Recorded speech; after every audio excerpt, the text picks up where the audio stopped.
Professor, passei o ano todinho estudando, macetei, corri atrás e não entendi nada. É claro, você não estudou por conceito.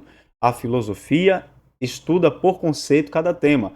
Se você estudou e não entendeu, então você caiu no vídeo certo. Agora eu vou te ensinar filosofia pré-socrática, você vai quebrar a banca do Enem daqui a 2 semanas e vai conseguir a tua aprovação. Se inscreve neste canal, porque outras aulas vão surgindo ao longo do tempo só sobre esse tema, filosofia e vestibular. Forte abraço, vamos junto. Olá pessoal, então vamos começar agora a nossa aula de filosofia para o Enem. Lembrando que aqui a gente vai estudar por conceitos e palavras-chave, o que vai tornar muito mais fácil a sua apreensão, a tua apreensão desse conteúdo. Agora você vai quebrar a banca do Enem com certeza. Uma coisa que você tem que dominar são essas palavrinhas que estão aí em azul, porque são elas que vão aparecer na tua prova. Por exemplo, pré-socráticos. Você sabe que pré-socrático se refere àqueles pensadores que viveram antes e próximos ao momento de Sócrates, mas que fizeram uma investigação diferente da dele. Enquanto Sócrates se preocupava em discutir a vida humana, a humanidade, as instituições humanas, os pré-socráticos estavam preocupados com o surgimento do mundo, a origem do universo, do cosmos, da natureza. O segundo princípio a segunda palavra-chave é arché, ou arqué. Esse é o princípio originário, é a fonte de tudo. Tá? É como se fosse o causador de todas as coisas e da existência de tudo quanto há no universo. A terceira palavra-chave é physis ou cosmos. Esse é o universo em si. É toda a estrutura que nós vemos, vivemos e percebemos e as leis que fazem com que essa estrutura se mantenha. A próxima palavra-chave importante que vai aparecer na tua prova é logos. Logos é a razão, tá? É a ordem, é a lei, é como se fosse a ordenação, a inteligência universal. Isso é logos, tá? É a palavra, é a origem de tudo. E mitos. Mitos sempre aparecem numa prova de filosofia pré-socrática, numa prova do Enem, porque o surgimento da filosofia está relacionado a essa ruptura entre pensamento crítico e mitologia grega. Então, mito é a narrativa. O mito são aquelas formas de explicar a vida através de figuras sagradas. Então também aparece a cosmologia. Dentro da filosofia, a cosmologia, ela se opõe à cosmogonia, tá certo? Então a cosmologia é o estudo do cosmos, é o estudo de todo o universo, diferente da cosmogonia, que é a explicação do universo através do mitos, dos deuses. E ontologia, que seria o estudo do ser, a teoria do ser, ou o que somos, o que é o mundo, o que é essa estrutura que nós estamos inseridos nela. Tá certo? Então, vamos ao próximo slide aí, que é igualmente muito importante. Para compreender o surgimento da filosofia, você precisa aceitar que a filosofia não surgiu do nada. Entender este ponto específico vai te ajudar a nunca mais errar nas questões de prova do Enem. Preste bastante atenção, tá certo? Tudo que eu vou falar aqui tem relação com esse período do século X, 9 até o século 5 a.C. Então, o primeiro ponto específico são as grandes navegações. A filosofia surgiu numa Grécia que estava passando por mudanças, inclusive comerciais. Ok? As navegações contribuíram para este processo. Segundo ponto, a criação da moeda. A racionalização desse processo de trocas comerciais, a invenção de uma moeda para intercambiar essas relações, tornou possível um processo de racionalização da própria vida, da própria localidade, da própria região, fazendo com que eles tivessem que racionalizar inúmeros outros processos. A invenção da moeda é importante.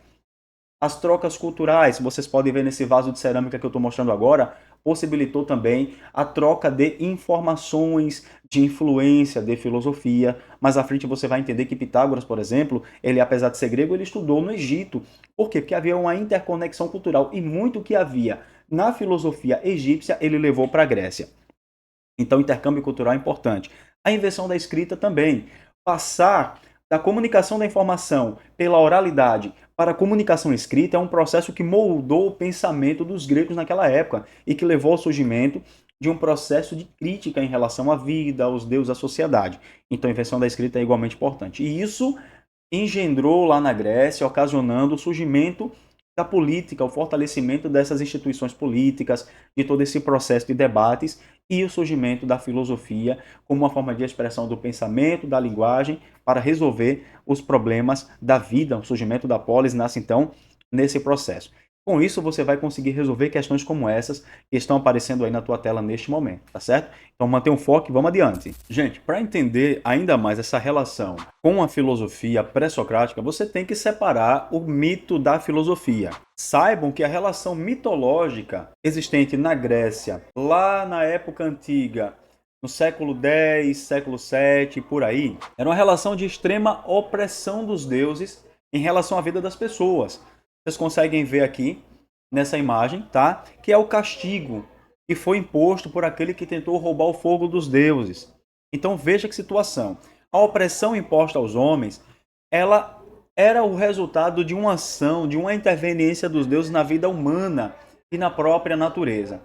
O homem, apesar de todo o seu esforço, de toda a sua dedicação, não conseguia ter paz, tranquilidade e liberdade com os deuses.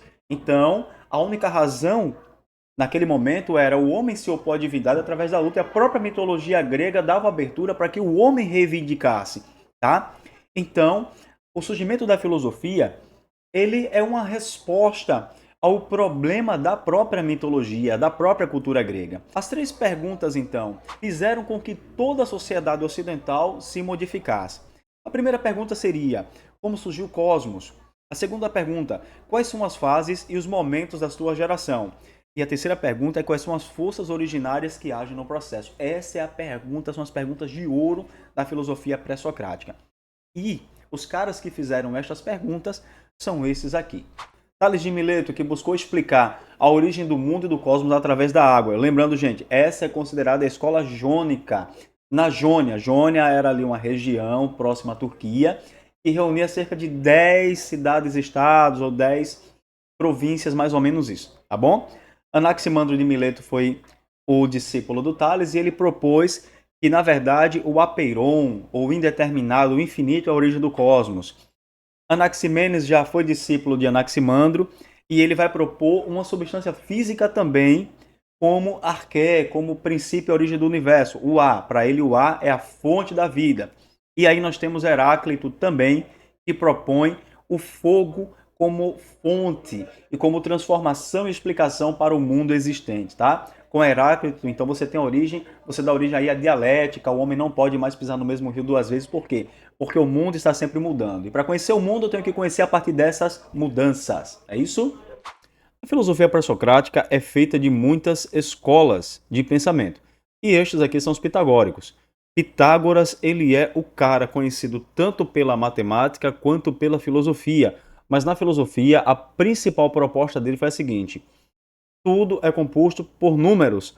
A arqué é uma unidade numérica. E através dos princípios numéricos ordena todo mundo. Olha que interessante. Lembrando que matemática para nós são números, para ele eram entidades, tá certo? Então Pitágoras realmente acreditava que os números era o princípio de todas as coisas.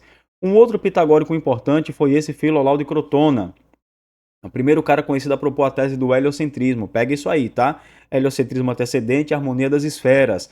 Tudo está se harmonizando, se equilibrando. Um outro pitagórico foi Arquitas de Torento. Esse daí já apostou muito na teoria musical, na harmonia.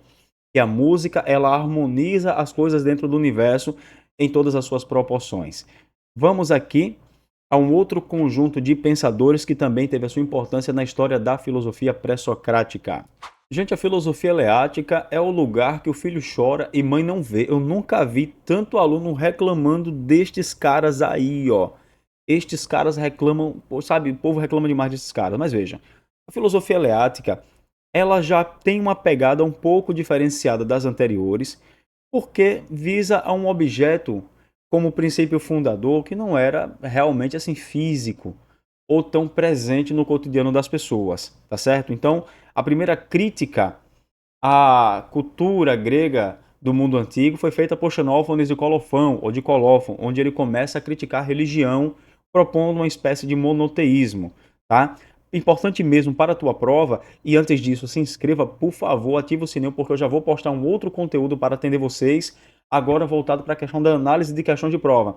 Parmênides, esse cara aqui é o cara que diz, olha, porque o ser é, o não ser não é. E já tem gente que estudou filosofia há 20 anos e não sabe o que é isso. Galera, é básico, é simples. Só dá para conhecer a arqué, a verdade, o ser desse mundo, os princípios fundantes, se você analisar através da razão aquela verdade que permanece essencialmente a mesma, tá? A aparência das coisas estão mudando. Por exemplo, o ser humano muda em sua aparência, mas tem algo no ser humano que permanece, a sua essência. Essa essência, ele fala, isto é o ser. A verdade sempre tem que ser idêntica a si mesmo. Se uma verdade é uma hoje e outra amanhã, ela já mudou. Por isso, ele dizia, a gente não pode encontrar a verdade nas coisas que estão se modificando. Está se modificando sempre, como é que pode ser verdadeiro? Portanto, só é verdade se permanece idêntica a si mesmo. Como Melício de Samos, então, nós começamos a estudar e analisar uma outra visão. O ser infinito, homogêneo e indivisível, o ser como algo que permanece sempre com a mesma pegada do Parmênides, tá? Então, prezando sempre por essas características, infinitismo, imutabilidade do ser. Cada um deles tem suas características, tá, gente? O Zenão, todavia, ele vai tentar defender um pouco da ideia do Parmênides, tá certo? E vai tentar, através de um racionalismo lógico, criar alguns paradoxos para mostrar como funciona a questão do movimento, do tempo e das mudanças. Com estes filósofos aí, os caras do materialismo pluralista, nós chegamos na parte que muita gente ama, Empédocles de Agrigento, tá? Água, ar, terra e fogo, é isso mesmo. Ele acreditava que arqué era uma arqué múltipla, a fonte era uma fonte múltipla que deu origem a todas as coisas, num processo de união e separação deu origem a todos os elementos do mundo. A característica dessa corrente está embaixo, tá? É pluralismo ciclo cósmico. Então, transformações através desses 4 elementos. Eles se unem através do amor e se repelem através do ódio. Com Leucipo, o universo é composto por átomos indivisíveis e vazios. Essa é a mesma estrutura atomista que o Demócrito vai pegar lá na frente. Tá? De que, na verdade, tudo que é composto, essa arqué, esse princípio, ele é composto por coisinhas pequenas, tá? Que na base ela começa a estruturar todo o universo conhecido. É isso mesmo, vamos embora.